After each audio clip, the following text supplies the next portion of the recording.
Are you ready to do some try-hard Eternal Weekend testing?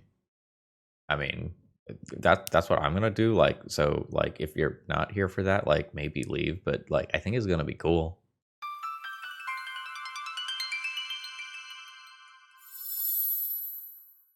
Hey folks, Phil Gallagher, aka ThrabenU here for another Legacy video.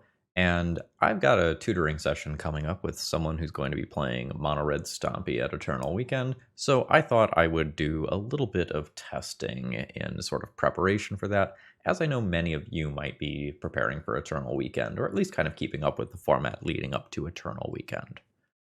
So this is the deck list that I'm going to play today. And based on the results that I have in hand as of the time of recording, and I'm recording this on November 5th, which is a Sunday, there were two Mono Red Stompy Moon Prison, whatever you want to call it, deck lists that did relatively well. This is the first from the Showcase Challenge that sort of unusually featured 3 copies of Unlicensed Hearse in the main deck, as well as Dead Gone in the main deck. Now, neither one of these things is like, whoa, that's out there, that's some spice, but it's showing clear direction, right? Like, this is someone respecting small creatures and graveyards very heavily, especially when you consider that, like, this is fair graveyard hate and the sideboard is supplemented by unfair graveyard hate. And this is the second deck list, which is going to look pretty similar at a glance. And in case you don't know how to do this, if you ever want to really dig into the details between two similar deck lists, you don't have to sit there and manually parse that by hand, because Boxfield.com has a tool for it. So here is our compare tool, and we can see the cards that are unique to the main decks of both of these pilots here. So Lonham opted for some Game 1 combo hate in the form of Trinisphere and a few more bodies, whereas Marceline opted for this main deck graveyard hate and extra removal. We can kind of ignore Mountain versus Snow-Covered Mountain. Those are essentially functionally the same thing in most cases.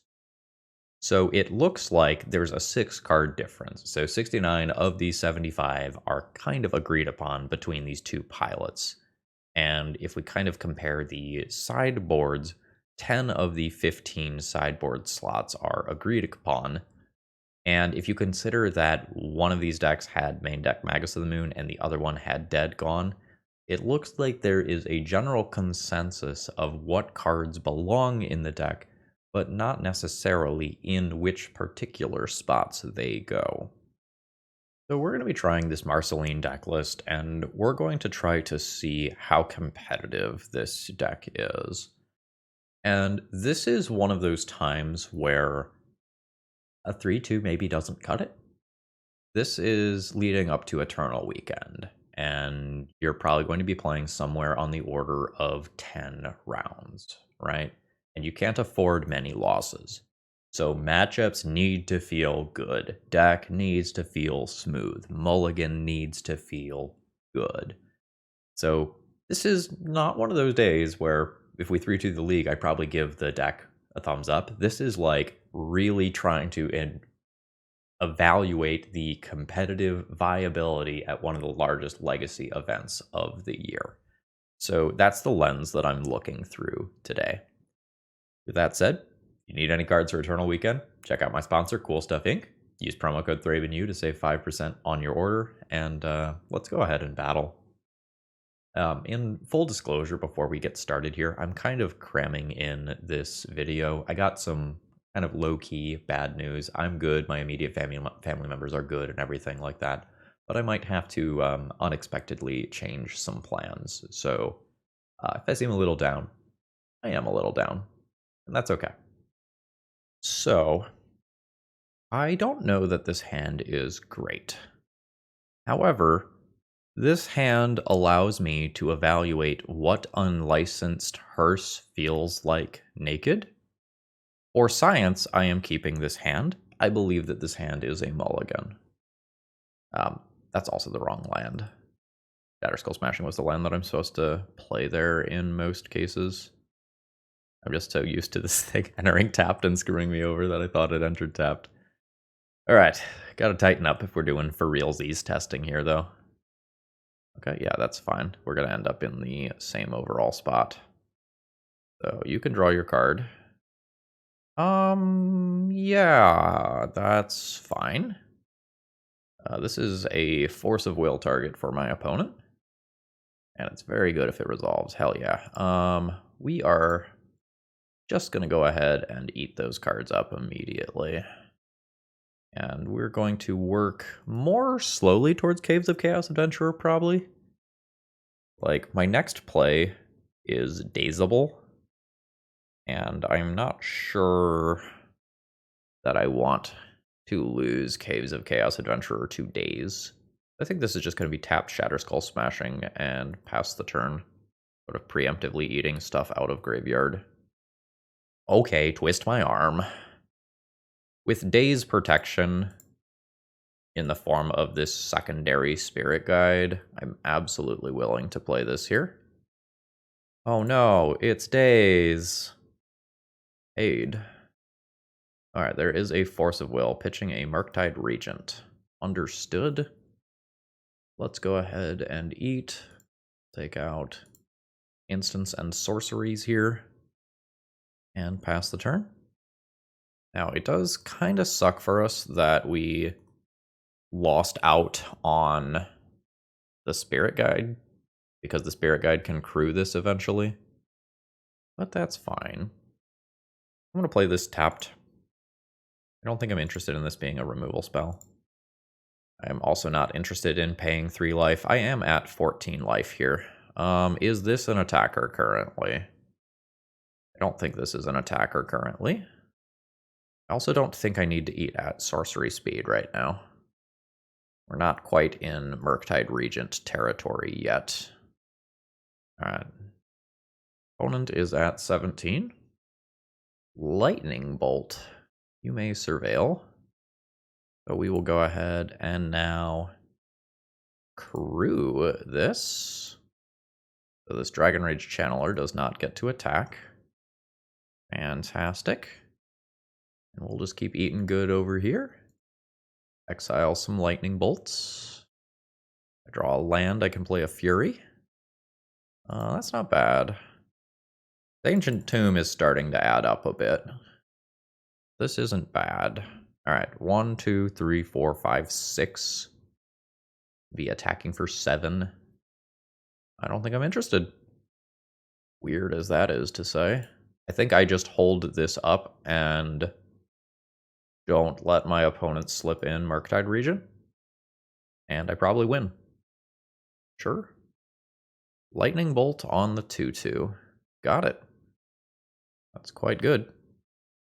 Crew is until end of turn, right? Not beginning of next end step. I believe it is until end of turn. Sure. Let's eat Daze and Lightning Bolt here. Again, just keeping a Murktide Regent out of play, because that's kind of the fail case, like one of the things that can actively beat me. This will be 4 cards in graveyard. Another fetch land could be a 5th card in graveyard to slip a Murktide Regent into play. At which point I'd have to start going more of an aggro route with Unlicensed Hearse. Sure. This is fine. A new Unlicensed Hearse. I am not the biggest fan of that. My Fury is a lot less good than it was a minute ago. Let's loot through both. This is great. So City, Fable. That is a Force of Will. Okay. So let's eat the Brainstorm and the Force of Will out of that immediately. I think I will continue to trade points of damage here. Opponent's at 13. 1, 2, 3, 4, 5, 6, 7, 8, 9, 10. 10's good. So next turn is probably the turn where I just go ahead and turn the Unlicensed Hearse sideways. Alright. I'm at 10. Opponent chooses not to shuffle with Ponder. Got it. Yeah, but I think at this point we're just battling because we hopefully beat a Murktide Regent. Opponent's at 2. We'll end turn. If my opponent does anything neat with this at end step.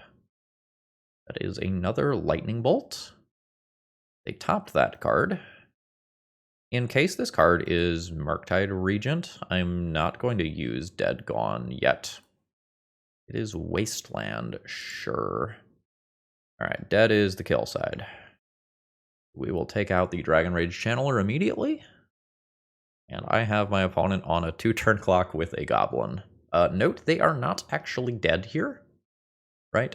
So this is gone. They get attacked for 1. A fetch land is off, but they can stabilize the board by drawing another creature. And this Unlicensed Hearse doesn't keep up with taking Murktide Regent out of play anymore. Okay. Unlicensed Hearse felt really good there. I don't think I'm interested in Trinisphere, especially on the draw. I am always interested in the extra copies of the removal spells. I think with main deck Unlicensed Hearse, I don't also play Leyline. I also think to mitigate some damage versus things like Daze and Wasteland, I'm going to lower my curve a little bit. Do I want to Squee or do I want that last Magus? Maybe we want that last Magus. That Magus is also just Wasteland protection, in addition to stopping Murktide Regent from getting into play, which, given the number of times I said the word Murktide Regent in the last 5 minutes, it's probably telling how much I care about that card on this matchup, especially when I don't have Pyroblast. It's a little awkward to play 4 Dead Gones alongside Chalice. A lot of times I board Chalice out in this matchup. This is no starting red mana. This is no good. We'll take a mulligan here. This is slow but reasonable. I am going to keep it. I think either secondary Magus or Fury goes back. After mulliganing, getting rid of the 2-for-1 is reasonable. Like, I'm kind of looking to grind this one out over time. I'd like to draw another basic mountain. Well, that's kind of like Basic Mountain. Okay. Let's Chrome Mox and imprint 1 copy of Magus of the Moon. And we're okay jamming a Hearse here, because I can just jam a second one next turn if it does not work. And it did work. Sure. Your Ponder is fine. That's no shuffle. It's smart of the opponent to not shuffle immediately if they don't need to use the mana on their turn. Ooh, yes.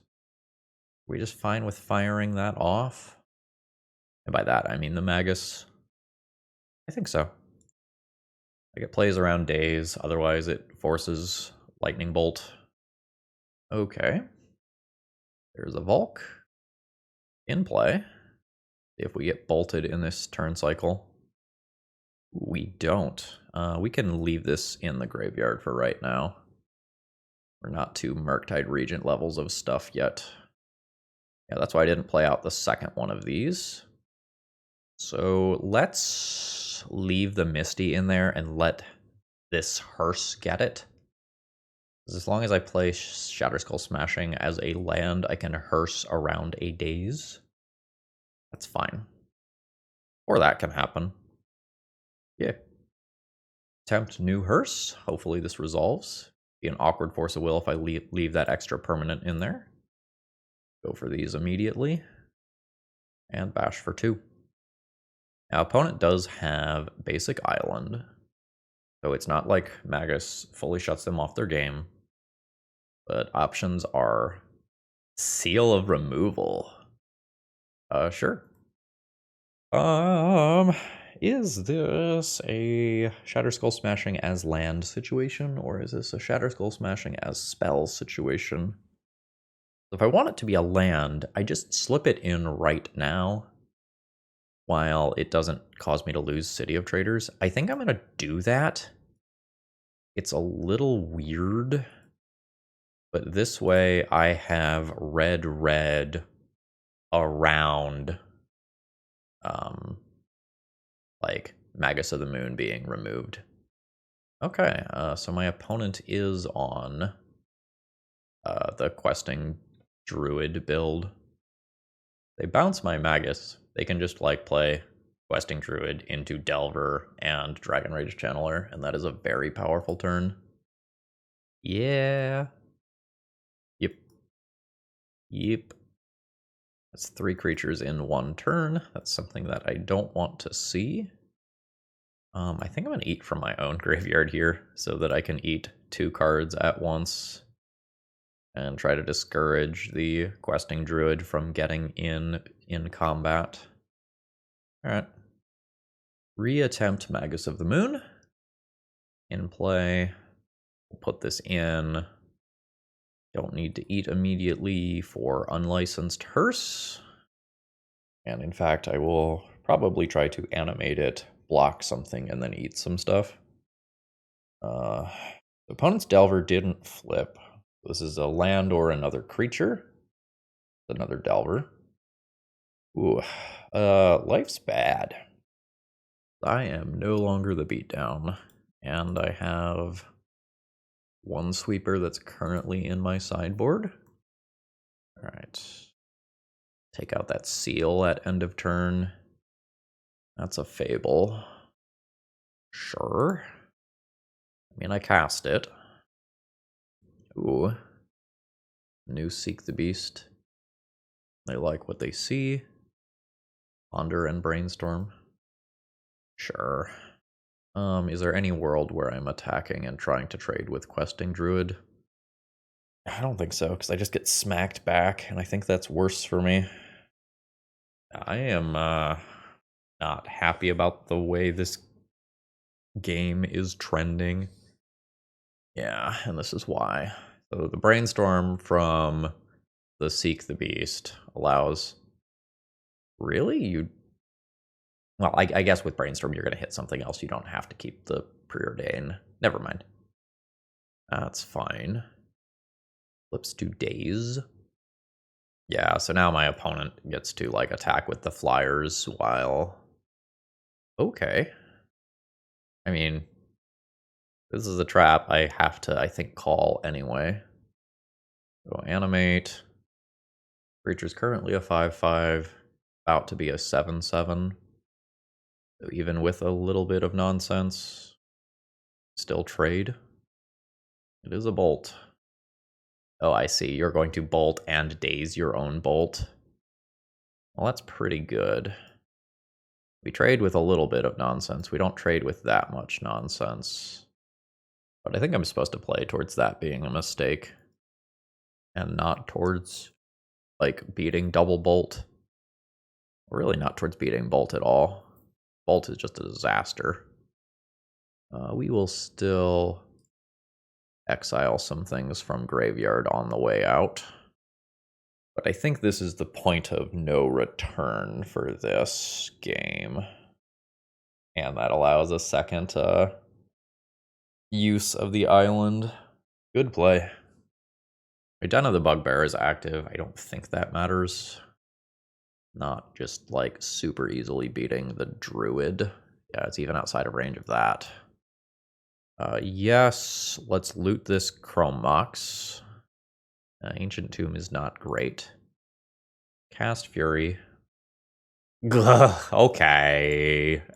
Rough. Yeah, I think the green mana is another reason to not go Leyline of the Void deep.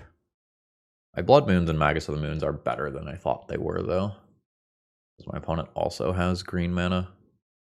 Chalice becomes a little bit less good with a secondary threat that gets in through Chalice. But Lightning Bolt is my opponent's primary out to Magus of the Moon, so I think we're going to stay the course with sideboarding. Hands a Keep, I have to figure out how to play it. It's probably just Rabble Boy on 1 and put my opponent to the test. The Hearse can be played later. Wasteland's going to be good against this hand. Alright, my opponent's on 6.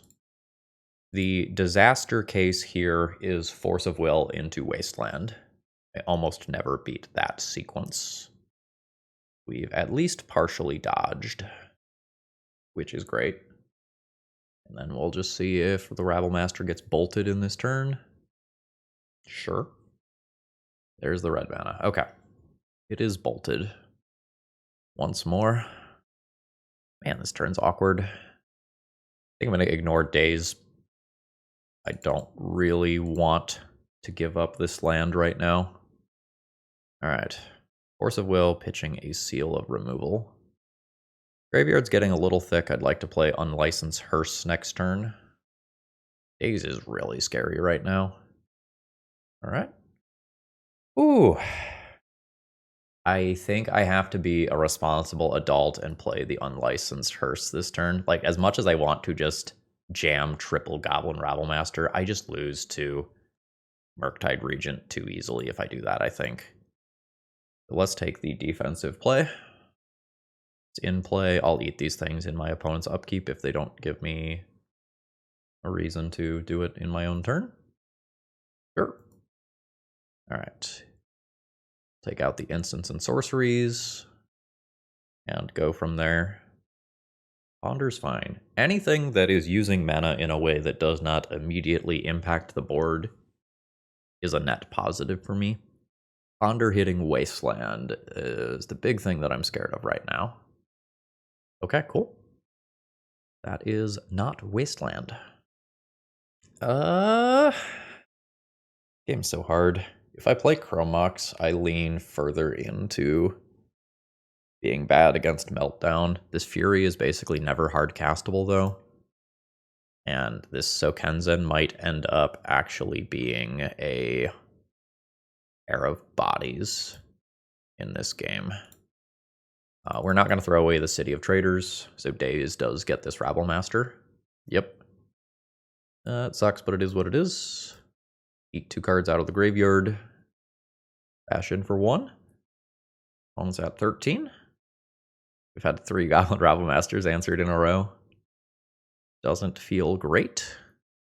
What is this? There wasn't any red mana there, I don't think, so I don't think this is Meltdown. Oh, they mistapped. Yeah, there's the punish for playing the Chrome Mox. Sucks. Well, okay. Palace on 1. It's in play. The graveyard's not stacked for Murktide Regent, but Murktide Regent is very much a real threat. We'd love to stick like a Magus of the Moon to take my opponent off of blue-blue, or take them off of green. That is a Dismember on a Goblin token. Fuck yeah. Oh, but it's just another one for Murktide. Yeah, I mean, this was my opponent's window. That is a 4-turn clock. A Spirit Guide. I could play that as a 2/2 threat. But I think there's a very high cost to doing so. I'm not going to do that. I think losing this land is pretty bad. I would like a chance to play something stronger. And if I play the Spirit Guide and lose this, I'm like going all in on a Spirit Guide, which just doesn't make sense. I could make 2 2/2 tokens with haste and lose City of Traders. I don't know that that makes sense. Yeah, let's pass. We've got like Dead Gons that I can draw to bounce the Murktide Regent out of play, and that would be strong. Ooh, that's game. I don't think I beat that. I'm on a 2-turn clock now with no mana sources in play. Okay. So we play this, tapped. And next turn I have 3 mana to attempt to bounce this out of play, but that is buying time. My opponent has 4 lands. This is the 5th mana towards Murktide Regent. So it's not a permanent solution, unfortunately. Alright. Play that, pass. Daze or Force gets us. It has to be Force plus blue card. Cast Gone for 3 mana. That's a Force of Negation, and unfortunately, we are dead. GG's. Alright, we are keeping kind of a medium minus hand here. So, this is a hand that attempts a Blood Moon 2 or 3 times and hopes that that's fine. It's very good against a decent chunk of the format right now. And for the chunk of the format that it's not great against, we have removal spells already. Oh, hell yeah. Hell yeah. The greed of not getting a basic is real. So, City of Traders. Blood Moon. Fury. Pitching one of the redundant Blood Moons. Killing the sweet, innocent Noble Hierarch. That was my opponent's green mana. Now, they could just have a basic forest or basic plains in hand or whatever, but that seems like a greedy fetch to me in the face of basic mountain pass. Yup. All right. So let's start clocking my opponent. A threat was exactly what I wanted to draw, because lock pieces buy time in Legacy. Lock pieces don't usually end games the way that they used to. Like Blood Moon and Chalice of the Void are just like not the most reliable things in the world. Oh, that's very good. So make our token. Crash in. Do a little goblin tutoring here. Opponent's down to 13 from that hit. Play the backside of this, which doesn't cost us life anymore. And jam Caves of Chaos Adventurer. Imagine this is the point where my opponent concedes, because this is just lethal damage next turn. Grab a mountain. Alright, there's another wasteland. Okay, so they are going to make me kill them. That's fair. Just diversify a bit. In case something weird happens. I am not expecting anything weird to happen, because my opponent controls 4 mountains. I just don't want to bank a lot of extra damage on Caves of Chaos Adventurer when I don't have to. I just also reveal a Fury off the Caves trigger. Beautiful. Alright, my opponent's dead. It looks like we are playing against Maverick or potentially a Depths style deck list. Probably want these 6 cards. This is worth considering. This is worth considering. These are not. Not super interested in Chalice of the Void. Probably keeping Unlicensed Hearse. The game where I'm on the draw, the Blood Moons are worse. I don't really love Transfer either. Like, I just want cards that impact the board. So these always go in. A little trickier from there.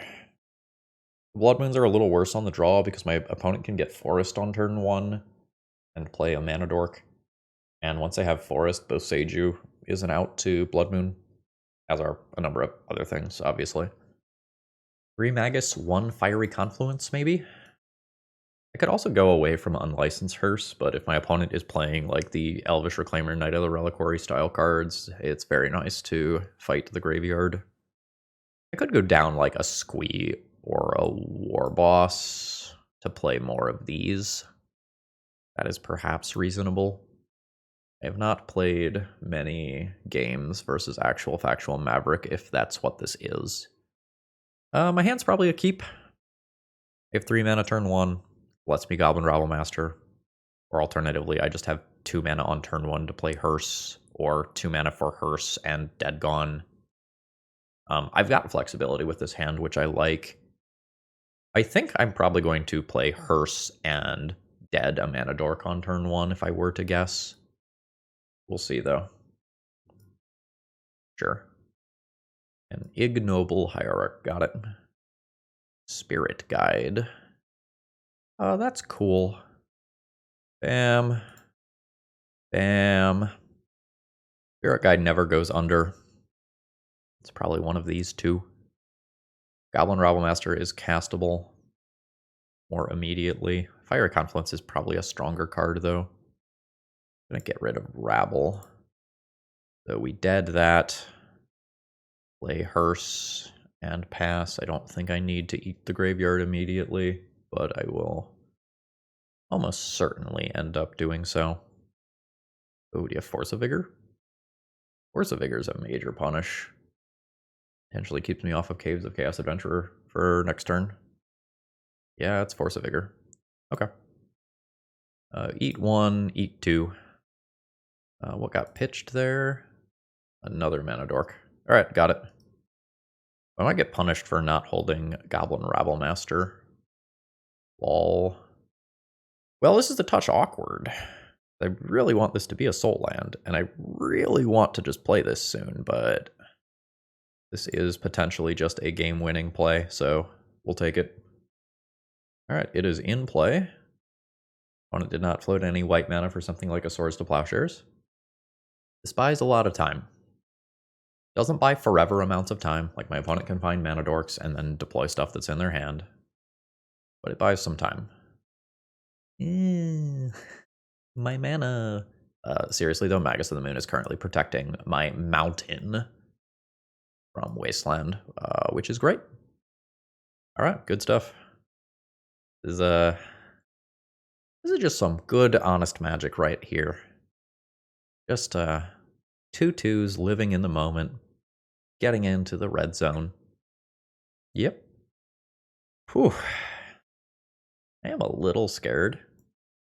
Like, I'm not deploying additional cards during my Magus of the Moon time. Okay, yeah, that's fine.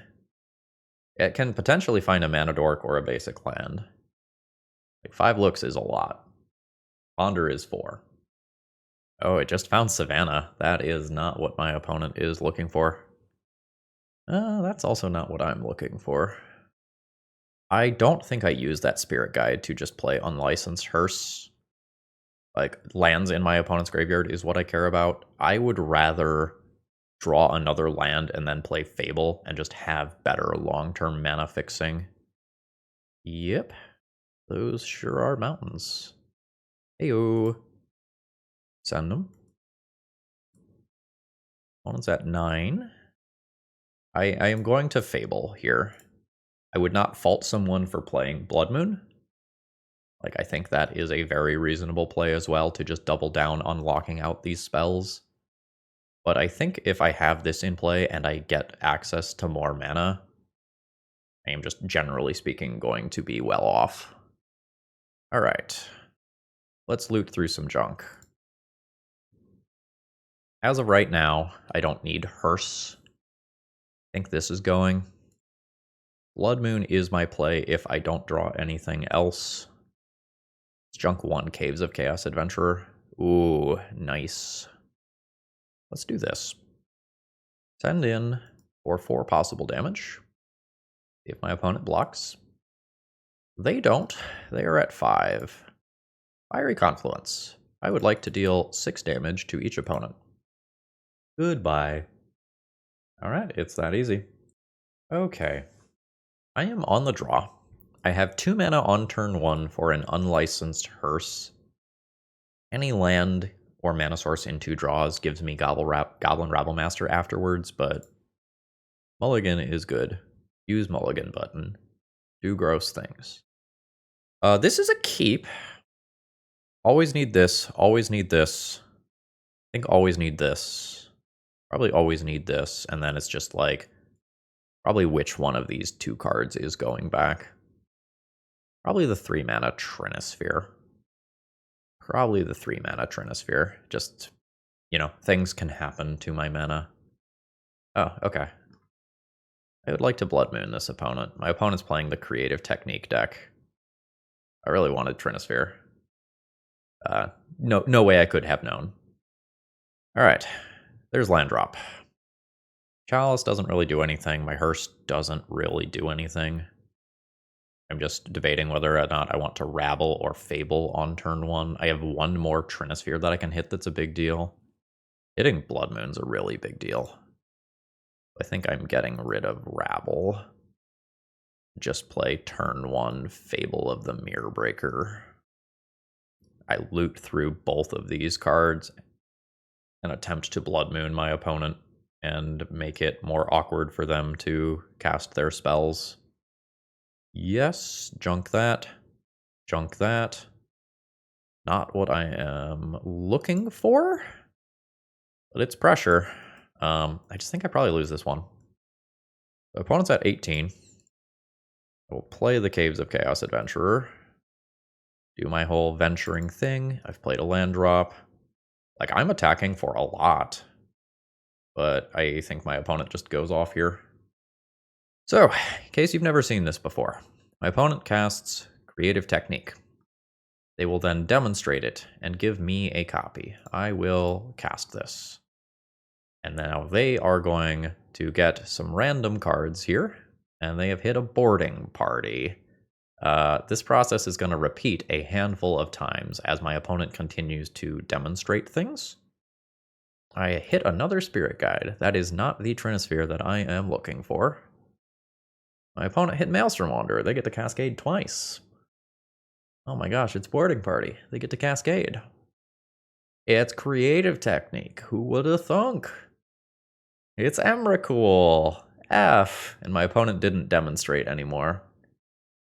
So, this says Emrakul has haste. Just, FYI.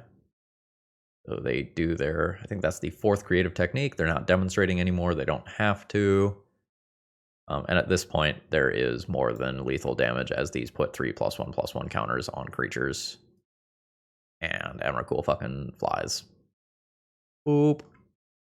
We'll concede. Yeah, this game was fully, I bottomed a Trinisphere when I needed to not.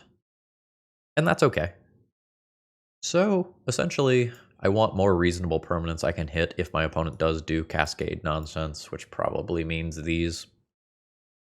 Chalice is notably quite bad. Unlicensed Hearse is quite bad. Those bodies can fill. I can play a Fiery Confluence. I can just go to my opponent's face, and then I have one more Trinisphere that I can play. I'm just going to sort this and think about whether or not Dead Gone is better than something else here. Probably not better than something like Fury, which can attack. This is turn 1 Fable. That loots. So I will get draw step plus 2 looks at a relevant spell. Am I willing to gamble this when I am down a game? I don't think so. Mulligan button is strong. This is turn 2 Blood Moon. I'm going to say after a mulligan, that is acceptable. I'm going to get rid of a Dead Gone. Let's play this tapped and pass. Now, something to be aware of, sometimes this deck boards into Tybalt's Trickery, which has a fail rate, but can result in the deck going off faster. So, Blood Moon accomplishes slowing down my opponent. Blood Moon is not a full win condition here, as my opponent can just cast Creative Technique with 5 mountains. But it's pretty cool. So let's play this. Doesn't cost life, and let's start trying to clock my opponent. We want to close this game before my opponent gets to 5 lands. Alright, they're at 19. 3rd land.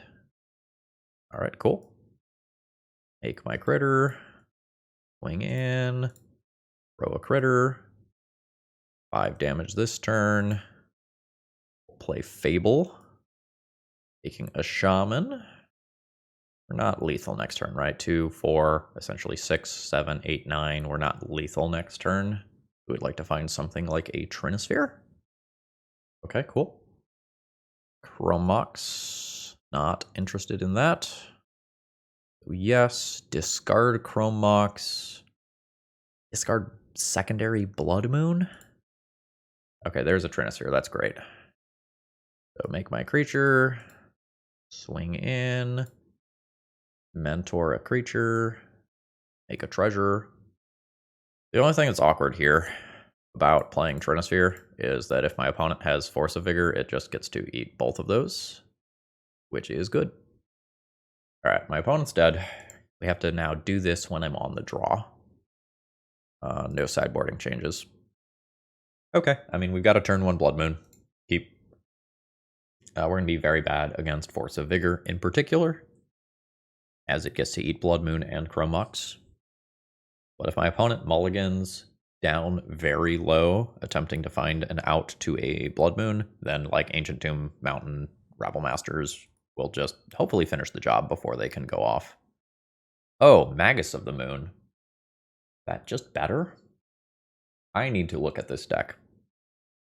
Okay, so I'm looking at the sideboard of one from a preliminary. They have 4 Colossal Sky Turtle, which channels for blue to bounce a creature. They have 3 copies of Pyrokinesis. It looks like Throes of Chaos and Tybalt's Trickery is what they're doing. They might not actually be playing Force of Vigor looking at a bunch of these lists.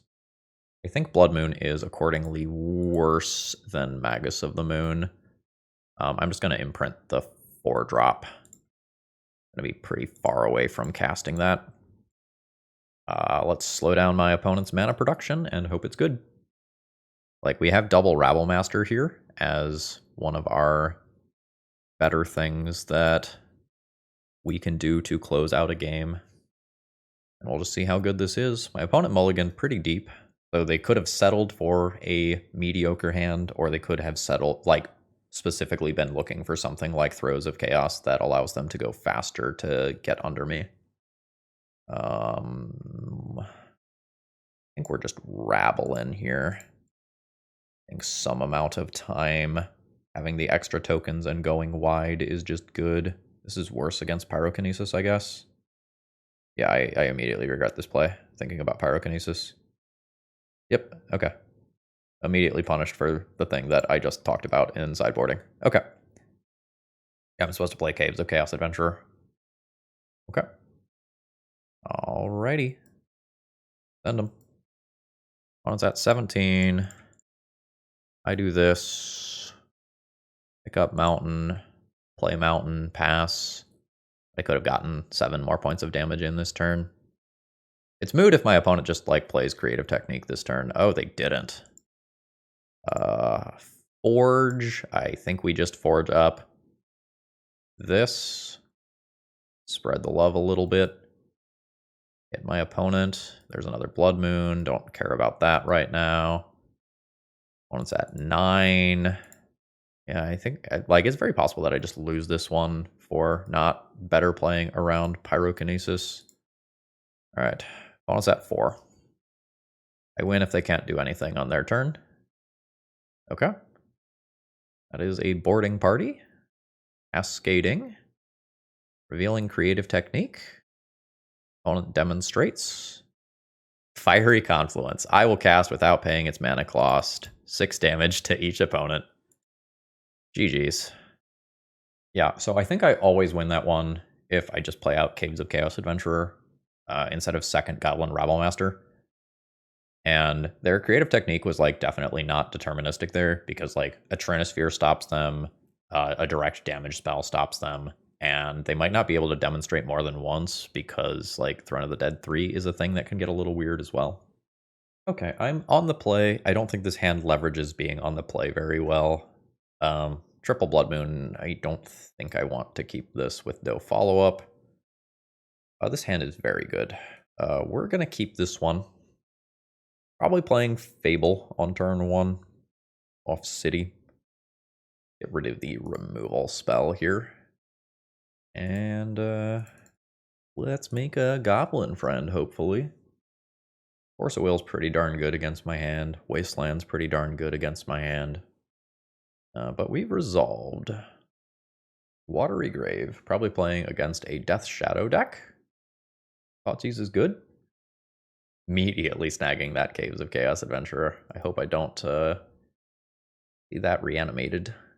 That would make me sad. I think I'm looting the Ancient Tomb. I think I'll keep the secondary land.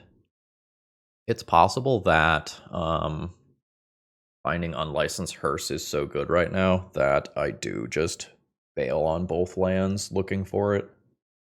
You know, I might have talked myself into that. Junk, Blood Moon. Well, it's dazable since I looted the lands, but fuck. Oh, that's bad. Okay. Good game. That's embarrassing. Oh, and the natural island, and this gets swamp as well. What a savage fucking beating that Snuff Out was. Cannot overstate enough how shitty that was. Stifle? Fuck. Okay. Nothing quite works here. Everything almost works. So this is Fury pitching Blood Moon to kill this. My opponent has access to their colors already. I can't let them forge this up, so I have to try this turn. And then I hope that Goblin Rabblemaster can come down next turn and take the initiative before my opponent does disgusting things to me. Yeah, scrying is expected. Alright. Death Shadow is pretty bad for me. Ancient Tomb, awful draw. This one just didn't quite line up well, folks. A troll as well. Alright, got it. Yeah, the trolls make it so that my moon effects are slightly worse than normal. Yeah, so I got the read on Reanimate and tried to play around it, but I did not play around Snuff Out being as disgusting as it was. Alright, deck. Alright. With Catacombs coming, I think I've just dead the following turn. We can pack that in. Fiery Confluence is great. Magus of the Moon I still think is reasonable. Dead Gone is reasonable. My Caves of Chaos Adventurers getting reanimated might be such a liability that I go ahead and cut those. Like, I know Unlicensed Hearse hedges against it, but every time where my opponent reanimates a Caves of Chaos Adventurer, I basically lose to it. I don't think I like Trinisphere. It's fine. I don't think it's better than fine. This leaves me with 2 more cuts if I want to play all of this stuff. Palace's Hedge against Reanimate and Death Shadow specifically, which I like. How is Fury? Fury's really good to hit off Throne of the Dead 3. Okay at dealing with some of the go-wide stuff like Orcish Bowmasters. Not necessarily big enough to answer Death Shadow all of the time. Maybe I trim 2. I'm not sad to see one, but I don't feel like it's an essential part of my game. Yeah, this hand's a keep. Lead on the Chrome Mox. Assuming Chrome Mox sticks around, Shatterskull smashing under it is perfectly reasonable. My opponent's in blue-black, my artifacts are usually safe. Null Rod, Ratchet Bomb, and Friends are things that can happen, and that would be awkward. I don't know that I would be boarding those in if I was the opponent. Let's lead on Magus. Good enough for Force of Will, pitching Spell Pierce. Wasteland's fine. Like, we have a secondary Ancient Tomb. That's not a problem. Ooh. Let's take the turn off to do that. That is worth the tempo hit. Got another Force? They do have another Force. Pitching Daze. Okay. Opponent has weathered the storm of my initial turns. We'll see if they can get ahead on board here. This is their first chance to do something like Thoughtseize. I still get to play a card on my turn. Hopefully there's not a Daze after this. I am just going to jam Fable. Get that value going. Good lord, there is a Daze afterwards. My opponent's hand was incredibly interactive. We're now getting into the territory where I'm scared because Death Shadow can drop. Or like Wasteland is very scary.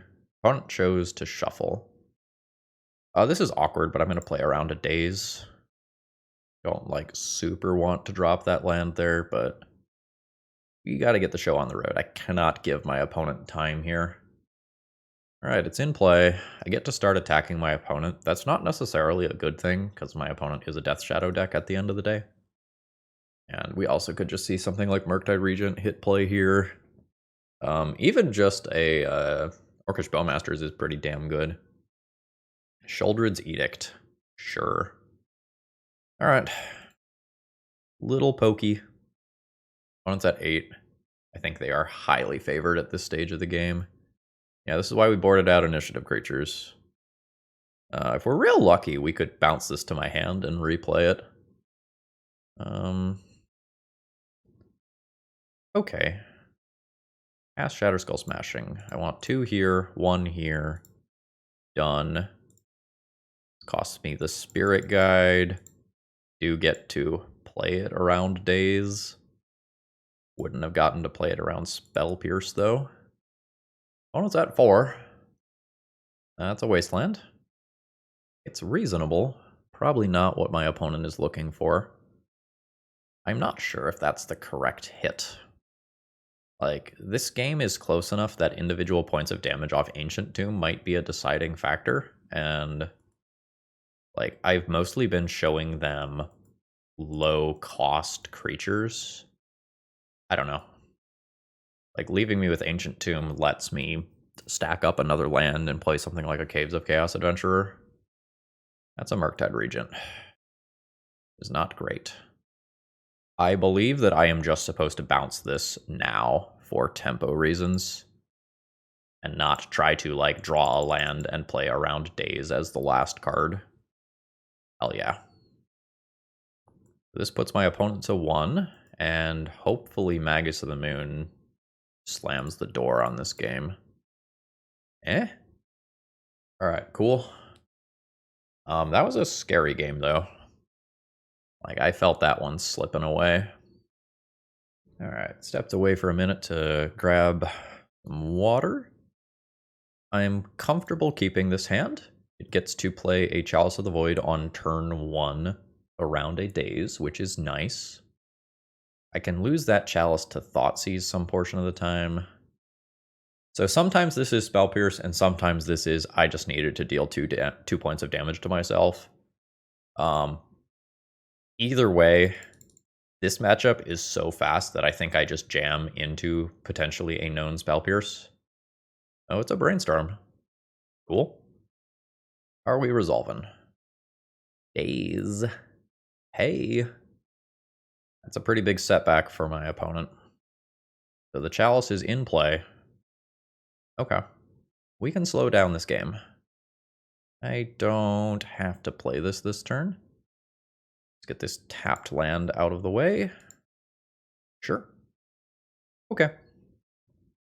Now let's Chrome Mox, Imprint Fury, and start trying to make some goblins with Squee. We succeed. That's obviously very good. We can take a future creature out of the way. We've got Death Shadow covered. There's Snuff Out. What is the number here? 4. I have 3 cards in graveyard currently. Am I interested in a Chalice of the Void on 2? Not at the cost of City of Traders, I don't think. I could play a secondary Chalice on 1 to play around Brazen Borrower style effects. I will probably do so. My opponent is thinking about something. It's possible they just stepped away, or it's possible they have like another Snuff Out style card and are wondering if they want to use it on a Goblin token. Send them. Note that I do have a really weird line that I can work towards where I like cast this into my own Chalice and then work on bringing Squee back from the graveyard by Legend Ruling my City of Traders. But that is a lot of work to just absolutely eat it to a Daze or Force of Will.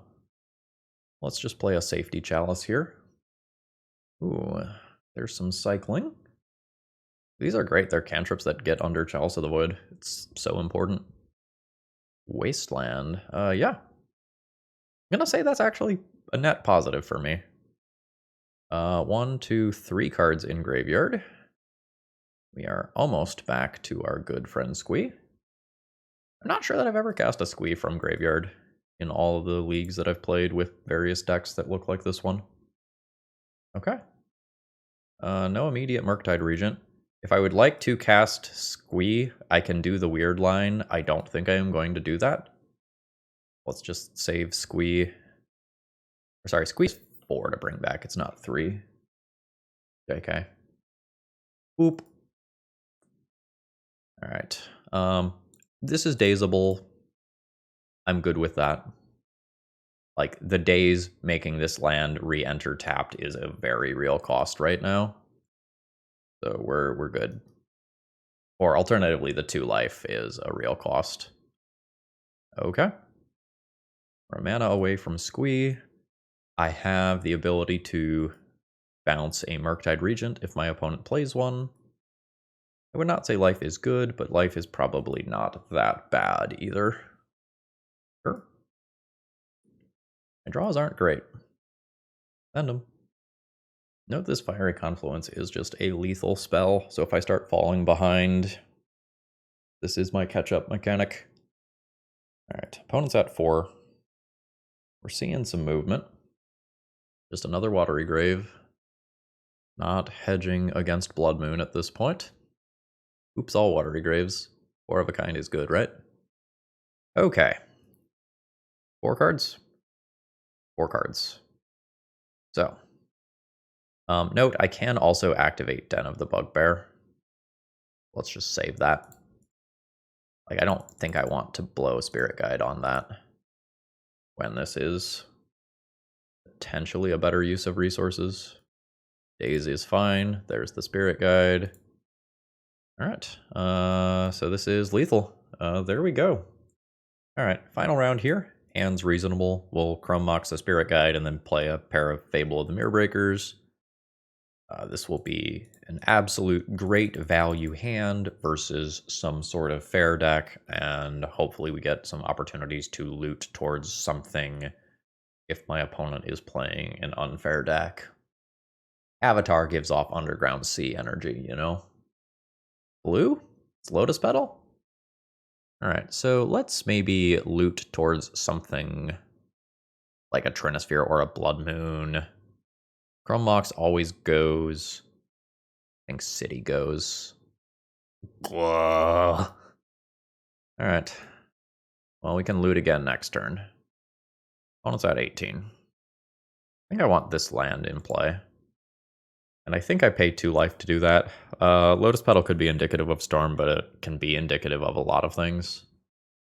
And I don't think I get to, like, stop tapping Ancient Tombs this game. Assuming I find more things to do with my mana. We Show and Telling. I'm sure not beating that. That is just a deck that my deck is historically very weak against. Not technically a Show and Tell, so I have extra outs to that. Sure. Alright. So, we are looting. 4 to activate. 1, 2, 3, 4. I can already do that. I think I just loot away the lands. Okay. So, I can attack with this turn to make the largest amount of short-term damage. I don't think I am supposed to do that, though. I think I am supposed to do this. Send in all these creatures. And then post-combat we'll play an unlicensed hearse, which I don't really expect to matter. Yeah, that's fine. Opponent's at 14. I'm going to play this off treasures. I want to stay above 15 life for Emrakul specifically. And I hopefully have enough permanents in play that I could beat an Emrakul attack. But I'm not a happy camper. Alright, it is Vesuvan Drifter YOLO. No cantrip to set it up. Opponent misses. Great. So, let's exile some stuff. And we will attempt to do Great Violence. So, land drop. Reflection of Kiki Jiki. Target Goblin Rabblemaster. We will crew this. Tapping my creature that cannot attack. We will activate Den of the Bugbear. This does cause my life total to dip here, but is worth it. And my opponent concedes. Honestly, folks, I think we got really lucky with this one. Like, my opponent with any cantrip can set this up. Emrakul me set this up, attracts a gain a bunch of life, and my game goes a lot worse. This is a very bad matchup for me. So, I have a bunch of medium cards in my deck that I probably end up having to keep. Blood Moon's not super strong here. Unlicensed Hearse is incredibly slow. I'll take an extra Trinisphere. I'll take extra Dead Gons to bounce a creature out of the way. This is aggressive. And I'll play some number of these to round out the deck. The moon effects are just, like, not great. Especially when my opponent's on the play. As soon as they have their first island, like, they're good. And Lotus Petal Show and Tell is, like, a thing, too. think I'm going to go 1 Fiery Confluence, 2 Magus. Just Fiery Confluence to the Dome to kill my opponent 1 turn before they... Like, a turn faster than I normally might is fine. This is an underwhelming hand that I am going to keep. Like, Chalice of the Void is a reasonable card versus Show and Tell. It's not great because it doesn't actually stop the Show and Tell. Okay. Opponent could go off on turn 1 here. Oh, it's Vesuvan Drifter. Yeah, that could have been way worse. Resolves. Now, I don't immediately have an answer to that or anything, but, you know. Oh, I do immediately have an answer to that. Do I just bounce that out of play? Kind of a wild option. How the fuck am I supposed to play this turn? I can just Chalice so they can't set it up. I can just cast Magus of the Moon, try to get lucky, dodge for 1 turn, and then almost certainly win the game. If I don't randomly get Emrakuld. I think I'm down for the high percentage chance to immediately win the game. His opponent didn't lead on like a fetch land into a basic here or anything. And then like from here I can either like play Chalice of the Void or ooh, that is a blue mana. Apparently no cantrips just exist in my opponent's deck. Cool. Very happy with that. Alright, I am at 16. So, what's the play? Am I chalicing to avoid cantrips? My opponent doesn't have Brainstorm, or they would have brainstormed already. Yeah, I think I just shut off future cantrips. Maybe like this. Just bash in for my 2 points of damage. Cantrips are off, so Vesuvan Drifter is a lot less scary, and then I can bounce this out of play on my next turn. Assuming, you know, no nonsense. And there is no nonsense. You love to see it. Legion War Boss. I think I just take the Vesuvan Drifter out of play. Like I've gambled and won a couple of times, but you know, I only want to ask so many favors of good old Lady Luck, you know. We'll do this on my opponent's turn to play around Force of Negation. Want the Gone side. Just floop that out of play. That's a Force of Will pitching another Vesuvan Drifter. Sure. Alright, see if my opponent randomly gets a creature. That's randomly an Emrakul. Say la vie. 1, 2, 3, 4, 5, 6, that's everything. And that does kill me. That's unfortunate. Sometimes opponent has to get lucky though. That is how that works. Alright. When I am on the play, do I want to try to better utilize Magus of the Moon? I think that over that makes sense when I'm on the play. And probably get rid of 1 Fury for this. Stay slightly more aggressive. So this is turn 1 Fable to start looting. I have a Fury for a Vesuvan Drifter. And I'm going to look at 3 new cards next turn. I'm going to call this fine. I don't think it's optimal, but I think it's fine. That might just be where we're at right now. Okay. You have Lotus Petal Show and Tell. Double Lotus Petal. Sure, I could potentially eat Sneak Attack this turn. Put in Caves of Chaos Adventurer. There is Sneak Attack. I'll grab a mountain, and then my opponent will do terrible things to me, and probably take the initiative as well. Alright, yeah, there's Emrakul. So my opponent deals 15 to me. And very importantly, can take the initiative, and if they have a basic mountain, they can get that basic mountain to activate Sneak Attack next turn. And I am dead to trap shortly. Alright. That Chalice of the Void is late to the party. I am dead to another Sneak Attack creature. I need to draw Ancient Tomb or City of Traders next turn. Oh. Sure. You may absolutely make that decision. I am dead anyway. Alright. we end up with a 3-2 finish. All right, so one of the things I said at the beginning of the video is that a 3-2 finish is just like not good enough. Batting 60% is not good enough for a large tournament like Eternal Weekend. While I think this is a reasonable build of the deck list, and we played pretty well, like I made some mistakes this league and there were a couple of tough lines, I don't feel like this is one of the best decks in the format right now. And I think if I were playing in Eternal Weekend and I was an Ancient Tomb gamer, I think I would be looking at a Boros Initiative deck over this deck list, or another similar one like it. Like, the mana base here is rock solid. I don't know that the power ceiling is high enough that I want to gamble my results on it. I am perfectly happy with this deck list for a Legacy League. I am perfectly happy with this deck list for a Legacy Challenge.